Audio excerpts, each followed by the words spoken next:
ஒரு புள்ளி எனக்கும் எல்லாரும் என்ன இது, நான் வந்து ஐயோ யார் என்னெல்லாம் கேட்டாருங்க, சும்மா நான் ஆண்டிலே நடந்தது அது ஒரு புள்ளி.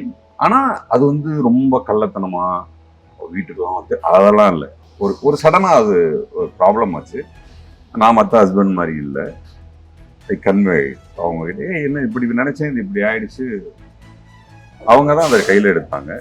எனக்கு என்னன்னா அஸ் அ வைஃப் அவங்க அழுதாங்க என் ஃப்ரெண்டு கிட்ட. அந்த அழுகும் போது சொன்னது வந்து என்னை ரொம்ப ஹர்ட் பண்ணுச்சு. அதுல இருந்தது எல்லாமே இருந்ததுன்னா, நான் என்னவெல்லாம் கொடுத்தேன், அவர் என்னவெல்லாம் கொடுத்தாருன்றது. தப்பு பண்ணாருன்னு ஒரு வார்த்தை கூட சொல்லல. இவர் ஏன் இதை பண்ணினாருன்னு ஒரு வார்த்தை கூட சொல்லல.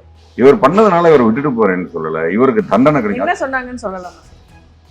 அவங்க எனக்கு ஒரு லவ் கொடுக்கல, எனக்கு இதோட அதிகமான லவ் கொடுத்துருக்கலாமே, இந்த மாதிரியான விஷயங்களை எனக்கு கொடுத்துருக்கலாமேன்னு அவங்க எனக்கு வேணும்னு தான் கேட்டாங்க. ஆனா வீட்டை விட்டு இறங்கி போகல, சாப்பிடாம பட்டினி கிடக்கல, உன்கிட்ட பேச மாட்டேன்னு சொல்லல. அப்பவும் போனை போட்டா எங்க இருக்கீங்க, சாப்பிட்டீங்களா, அதெல்லாம் கேட்பாங்க.